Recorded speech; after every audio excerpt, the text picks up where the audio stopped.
Hi, I'm Chef Nakul Gulati. I'm here at Restaurant 18 showing you how to make the three-course French-inspired Christmas dinner that I have set up for you all. Thank you. So I'm going to start off by making the crepe batter first. The crepes work better if they sit for a while, if they rest, the glutens in the all-purpose flour develop better. So breaking eggs.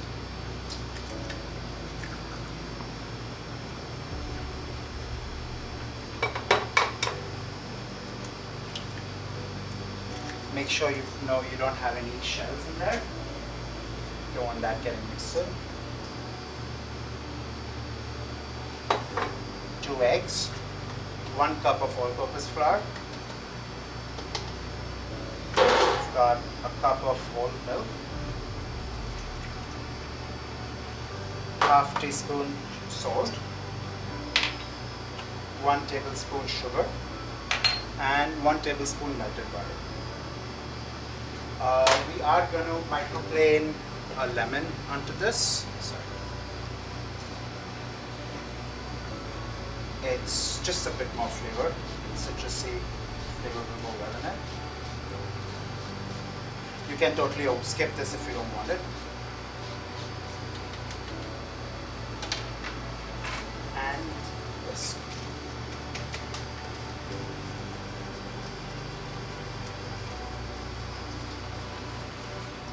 So what we're going to do now is we've got the crepe batter right here. You want to avoid lumps in it, so it's just a better product at the end. So to do that, we are going to strain this.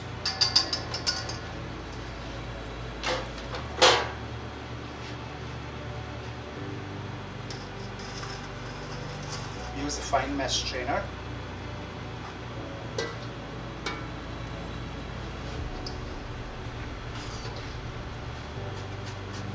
This way you avoid any lumps altogether.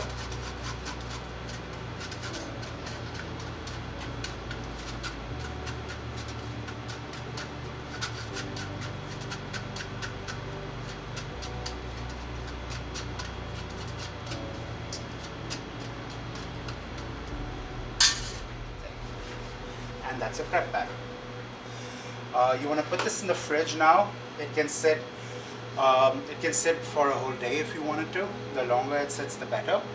But even an hour is good enough normally. We're going to make the pickling juice, the pickling liquid for our radish. It's a very simple recipe. 5 parts vinegar, 1 part salt, 1 part sugar.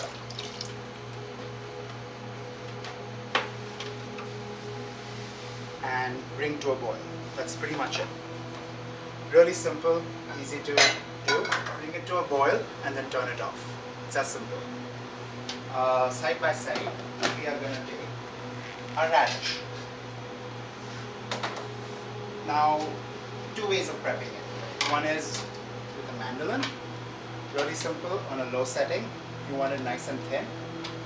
Just slowly push across. You've got nice thin circles. Don't go for the end, you'll end up cutting yourself. You've done it way too many times. You're looking for nice thin circles. Simple.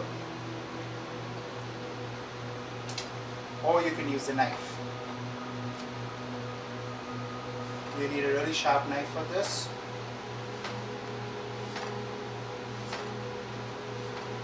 Same thing. You're again looking for, might not be as thin as those, but it works. Once it's boiling, you want to turn the gas off, take it off the heat, take your radishes, put them into a container that can go in the fridge and that can withstand heat, and pour it over. The radish will bleed a bit of color, but that's okay. And that can go in a fridge for later. So the pickled radish, obviously it's a pickle, it will survive for weeks in the fridge. You want to ideally make it a day before, you'll get more flavor. It'll enhance the flavor profile of the radish, and the pickle juice will get into it properly. While it's hot, do not put it in your fridge. Let it cool down and then keep it in your fridge. The next thing we're making is puffed wild rice. Really simple to do. If you are intimidated by high heat, I wouldn't suggest trying it, but it's still a fun thing to try once. You need oil, a really hot pan. Take it up as high as you can take it. Fill it up with oil.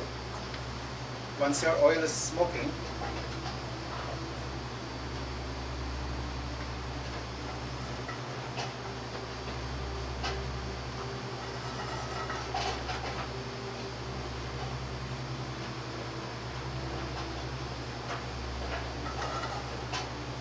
okay, so it's now at the point where you can see it's got the hot rings around it. It's super hot. Take the rice, drop it in and swirl. Keep swirling, you don't want it to stop. If you stop, it burns. And drop off wild rice. Turn it off. Strain the oil. Be careful. Again, really hot oil. And put it on paper so you dry out all the excess oil. And with everything that you fry, salt. And that's your puffed wild rice. So wild rice can stay in a pot.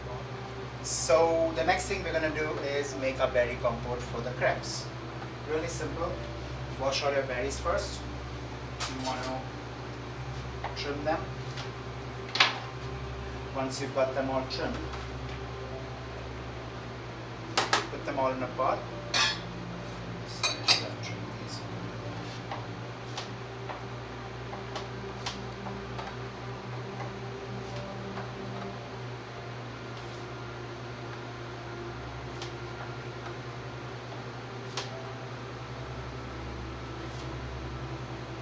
Them in a pot with 50 ml of orange juice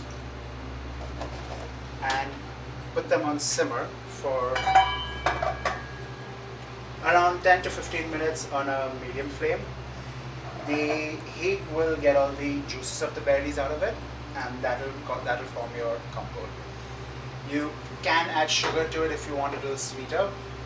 You can add herbs to it, spices to it, to put a bit of sugar in it. So there you go. The next thing we're going to do is toast hazelnuts. Turn the flame on. You want to just get it nice and nutty. It could be a medium to high flame as long as you're watching it. You want to just keep moving it around so they don't burn on one end. You should be able to smell the hazelnuts right now. Once you can smell them, that's when all the oils of the nuts have been released with the toasting. You just want to turn it off at that point. We are going to roughly chop these once they are colder. The next thing we're going to do is make a cartouche. A cartouche is basically a covering for your pot. It will help keep the steam inside, so it will cook the vegetables a bit more evenly. You want a piece of parchment paper, cover the pot. It shouldn't be much bigger than it. Fold it in half.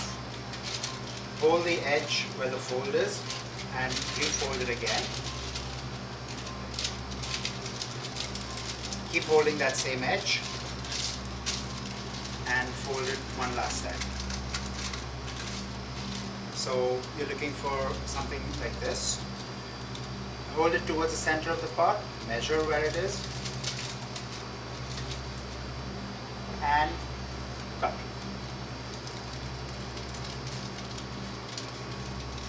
Cut there, and a small little nip here.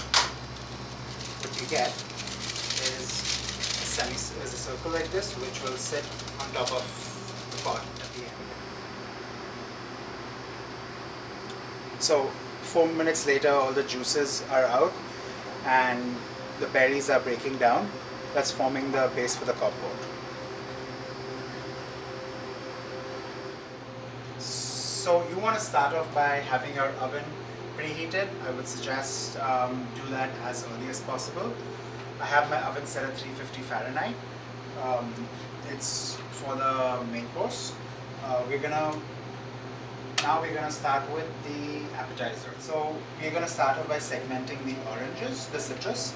We've got a navel orange, a pink grapefruit, and a lemon. It's a really simple process. You make 2 cuts here. So you want it to basically sit this way. Take your knife and run it along the edge. It's okay if you lose some flesh in it.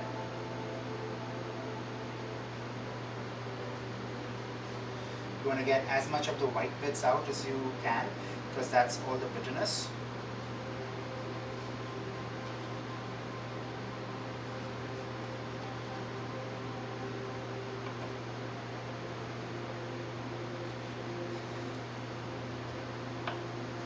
Once you've got that out, you want to just slice into your segments, and there you go.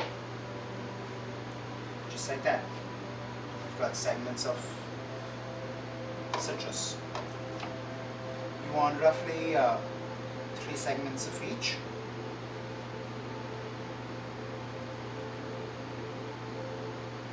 You could do more if you want.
The next thing we're going to do is we're going to juice these citrus. You just press it to release as much juice as you can. You could use a juicer if you want, but since you segmented it, you don't want to waste anything.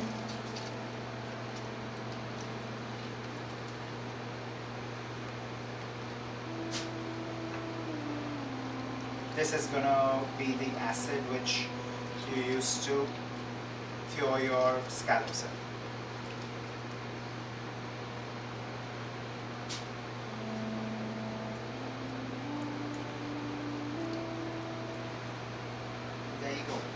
You should not get any seeds in this because the segments, the seeds will stay on the inside. So when you press it, all the juice comes out. The seeds will still stay in. If 1 or 2 do fall in, it's because of the areas where you did the segment. So pick them. The next thing we're going to do is the bird's eye chili. You just want a couple of thin slices.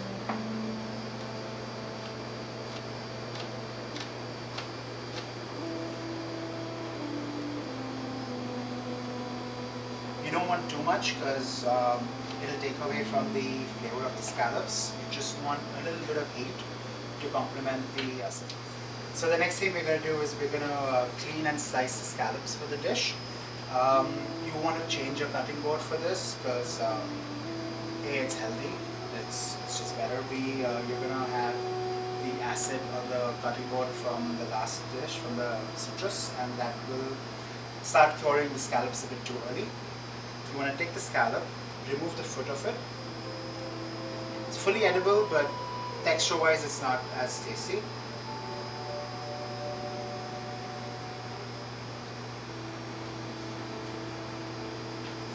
You Here, you want to try cutting the scallops as thin as you can. That's okay if they break apart a bit. They are a very delicate mollusk. If you aren't comfortable going too thin, you can cut them into cubes. It's all up to you.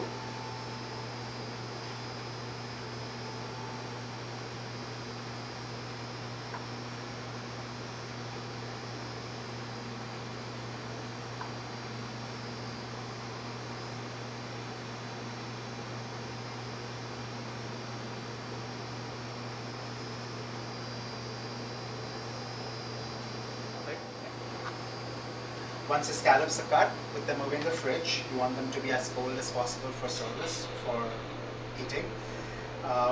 When you're done, wash your knife. I'm going to sanitize it. It's just seafood. You don't want to be mixing that up with everything else. The next thing we're going to do is prep the fennel. You want to take the bottom root off. It's usually always muddy. Chop the top bits off. You can use these for a soup, a stock, for anything. And now, you want to just get some nice rings. You don't want it too thick because it's just going to be big chewy pieces otherwise.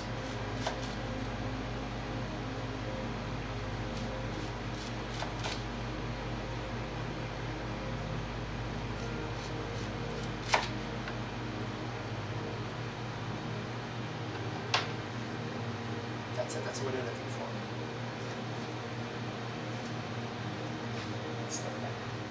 So the next thing we do is we work with a salmon.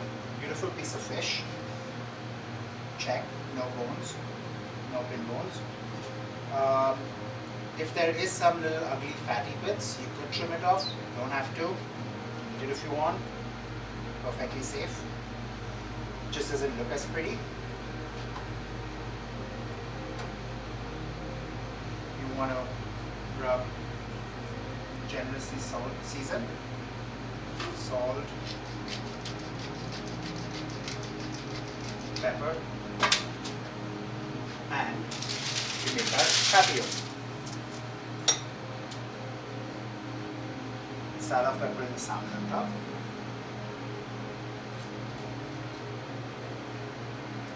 A handful of fennel, a sprig of rosemary, and a generous stick of butter. I've used roughly 50 grams of butter on this. Don't go as much, you go lower. Butter makes everything better. Wrap it up.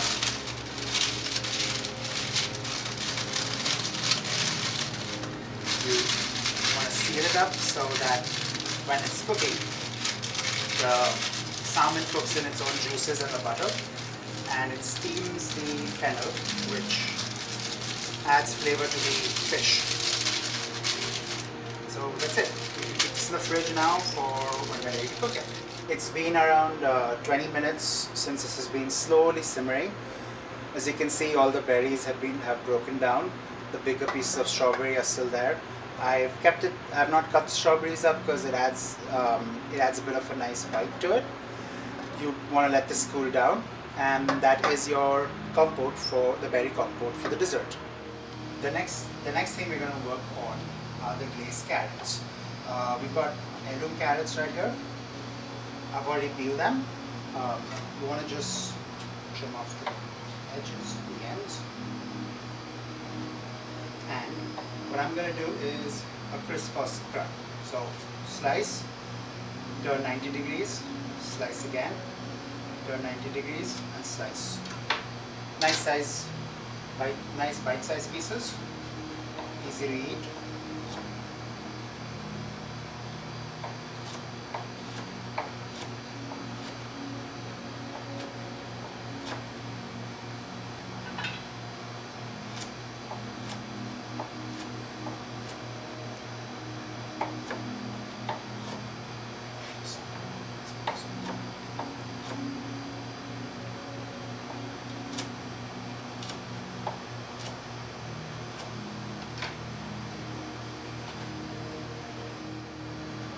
We're going to start by putting the carrots in a pot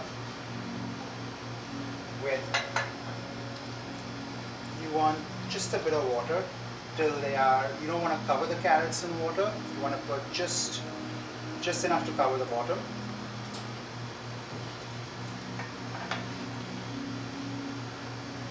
Salt, a pinch of salt, a generous knob of butter, and a spoon of honey.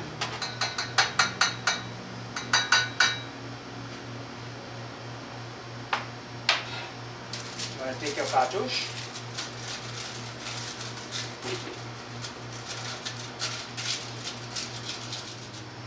you want to have the cartouche on it, push it down all the way, and what this will do is for 5 minutes you cook it with the cartouche, it will trap the steam inside and you cook the carrots a bit faster. So we're going to make the whipped cream cheese dressing right now for the crepes. What you want is, so take the cheese, put it into the food processor, get your cream ready, turn it on,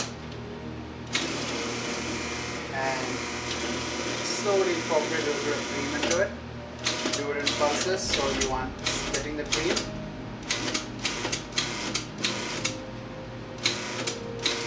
And that's it. That is the final product you're looking for. It's the cream has incorporated into the cream cheese, making it even light. So you're looking for a light, creamy texture. You can add lemon juice to this. You can add lemon zest. You can add you can add nutmeg, cinnamon, whatever you desire into this. Once the hazelnuts have cooled down, I'm going to put them in a chopping board and just roughly chop them.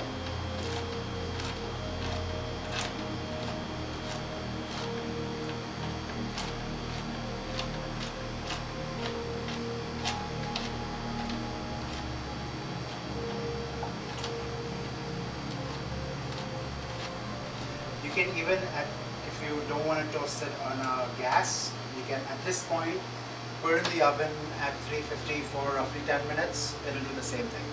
It'll toast it up really well. After around 5 to 7 minutes, you want to turn it off. Let it sit with the cartouche on to the side. It will stay warm and be ready for when we want to eat. So we've got the salmon papillo ready earlier, as we did earlier. I'm going to put it in a French pan. Okay. I'm going to put it in a French pan so it's easier for you to take in and take out. Take a bit of oil, put it on top. You want to just make sure that doesn't burn. You can use water too. And put it in the oven for 20 minutes. While your salmon is cooking, you want to start assembling your starter. Take the slices, start off by putting it. You don't have to use a ring mold if you don't have one. Keep them nice and flat.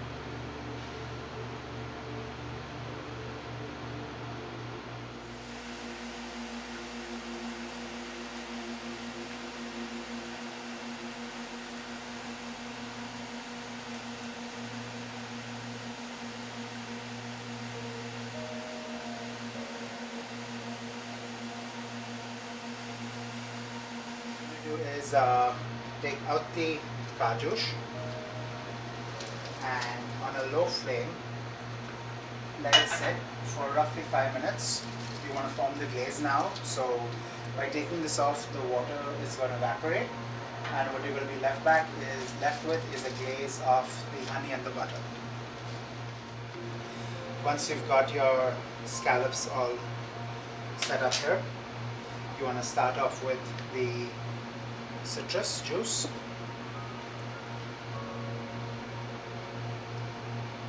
Spoon it on top. The acid in the juice is what is going to cook the scallops. As I said, these are good to eat raw, but it'll become a bit softer. You want to put olive oil, a decent amount. Fat helps with the scallops. It's a really protein. Salt, a generous amount. You want to start off next with your citrus.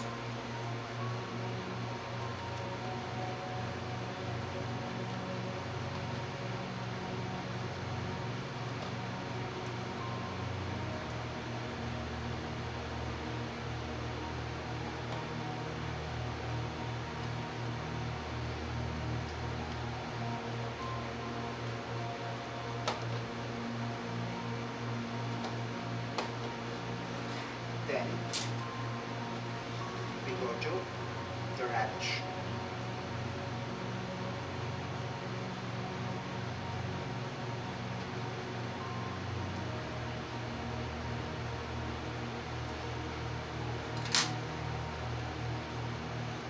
Finish off with some puffed white rice.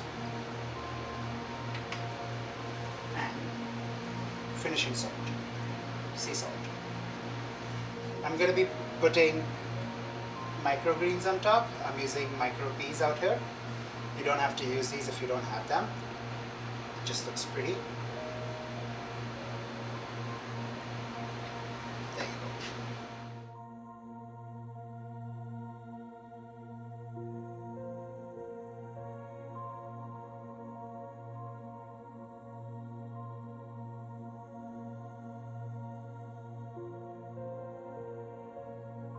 Got a minute left for our salmon to be done. What I'm going to do is I'm going to first finish the carrots. After taking the cartouche out, it's reduced down to, as you can see at the bottom, it's almost a glaze. Now put it on a high flame, and you want it to just get to the point where it's a little bubbly. As you can see, it's bubbling and it's become nice and thick. That's your honey glaze. You want to just give it a whirl around so it sticks to the carrots properly. Take out the salmon from the oven. It's been inside for 20 minutes. You could go for 25 if you wanted to, if you like your salmon done a bit more. Take it out and the pan.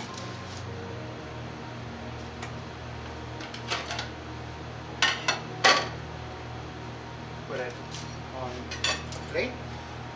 It has butter inside, so it's going to be hot. You're going to have hot butter inside, be careful. If you are uncomfortable with it, leave it for 5 minutes, let the butter melt a bit, cool down, and then open it.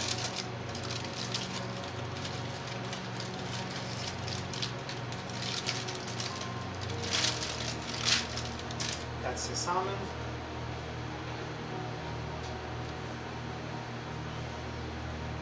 We have the watercress, which we are going to lightly dress with olive oil.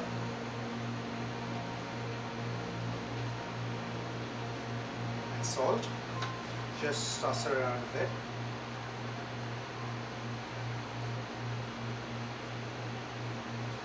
And make a bed of it in the bottom of the plate.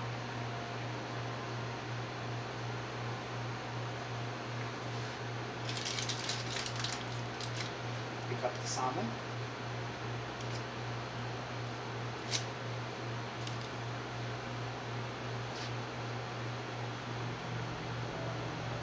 With that, get your carrots. Get the carrots.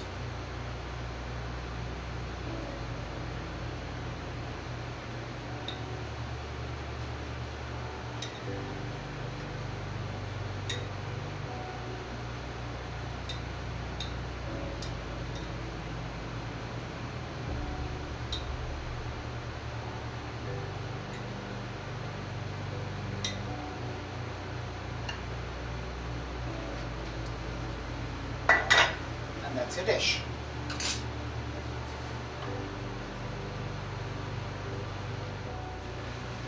So I'm gonna use the fennel from the top.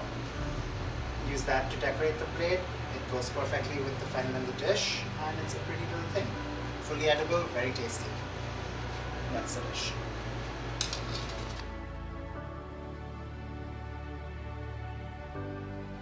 We're gonna now start the crepes for the dessert. Start with a good non-stick pan on a medium to low heat. You don't want to go too high. Here's the batter that we had made. You take a good ladle worth.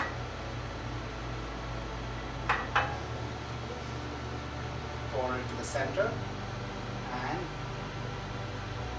just go around. Fill up any holes that you have. Now, let it do its thing.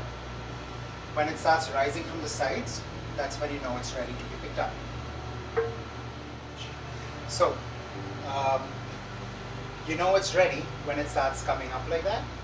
It starts lifting off. What you want to do is take it and flip it. Let it again cook for roughly 30 seconds. It's fully cooked. You just want to give it a bit more. Takes away all the raw flour taste from it. You don't have to flip it if you're uncomfortable doing it. It's good to go the other way too. And that's the magic of television. We've got two now. So what you do is cream cheese.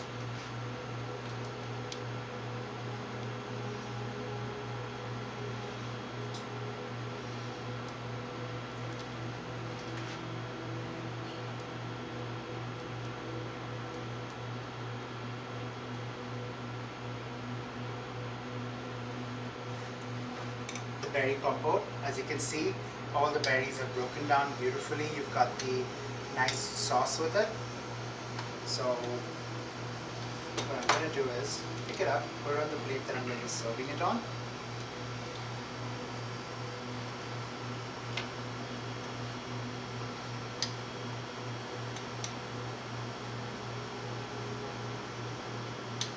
Pour the berry compote on top of it.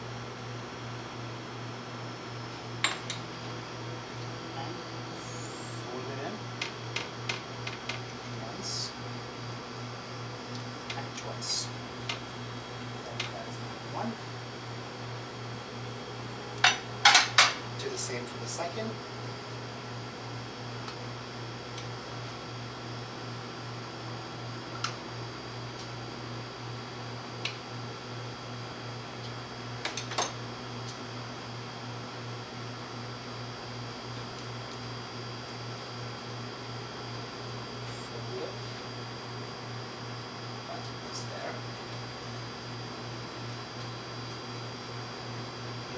Toasted hazelnuts for flavor, a little bit of crunchiness, and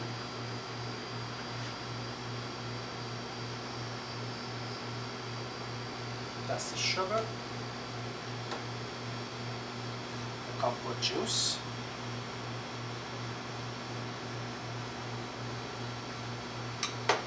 and there you go. That's the dessert.